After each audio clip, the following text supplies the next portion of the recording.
ತುಂಬಾ ಮಾತಾಡಿದ್ರಲ್ಲ ಈ ಅಡ್ವರ್ಟೈಸ್ಮೆಂಟ್ ಅದು ಉದಾಹರಣೆನಾ?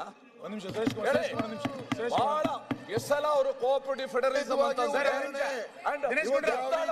ನೂರಕ್ಕೆ ನೂರು ಸತ್ಯ. ಕೇಂದ್ರ ಸರ್ಕಾರ ರಾಜ್ಯ ಸರ್ಕಾರ ಹೇಗೆ ಈ ರೀತಿ ಹೇಳ್ತಾ ಇದ್ದೀರಲ್ಲ,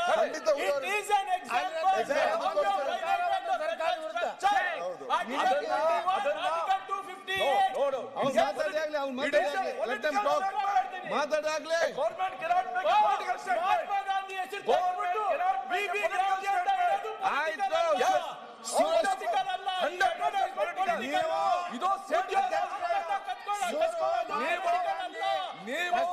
ಸುರೇಶ್ ಮಾತಾಡಿ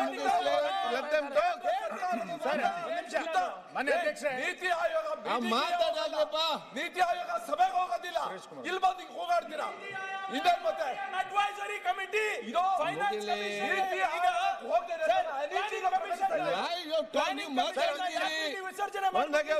ಮಾತಾಡ್ಲಿ ಮತ್ತೆ ಉತ್ತರ ಕೊಡಿ. ನೀತಿ ಆಯೋಗ ಈಗ ಪ್ಲಾನಿಂಗ್ ಕಮಿಷನ್ ಅಲ್ಲಿ ಏನೇ ಪಾಸ್ ಆದ್ರೂ ಕೂಡ ಫೈನಾನ್ಷಿಯಲ್ ಬೈಂಡಿಂಗ್ ಇರ್ತಾ ಇತ್ತು. One second.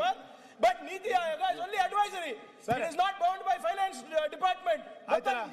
ಸರ್, ಈಗ ಕೇಂದ್ರ ಸರ್ಕಾರ ಮಾಡಿದಂತ ಒಂದ್ ನಿಮಿಷ, ಕೇಂದ್ರ ಸರ್ಕಾರ ಮಾಡಿದಂತ ಒಂದು ಕಾಯ್ದೆಯನ್ನ ರಾಜ್ಯ ಸರ್ಕಾರ ತನ್ನ ಇಲಾಖೆ ಹಣದಿಂದ ಇವತ್ತು ಅಡ್ವರ್ಟೈಸ್ಮೆಂಟ್ ಅನ್ನ ಕೊಟ್ಟಿದೆ.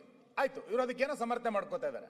ನಾನು ಕೇಳ್ತೀನಿ ನಿಮಗೆ, ನಾಳೆ ರಾಜ್ಯ ಸರ್ಕಾರದ ಯಾವುದೋ ಒಂದು 2 ಕಾನೂನು ಬರುತ್ತೆ. ನಮ್ಮದೇ ಬೆಂಬಲಿತ ಗ್ರಾಮ ಪಂಚಾಯತಿಗಳಿದೆ, ನಮ್ಮ ಗ್ರಾಮ ಪಂಚಾಯಿತಿಯ ಜಿಲ್ಲಾ ಪಂಚಾಯಿತಿಗಳು, ನಗರಸಭೆಗಳಿದೆ.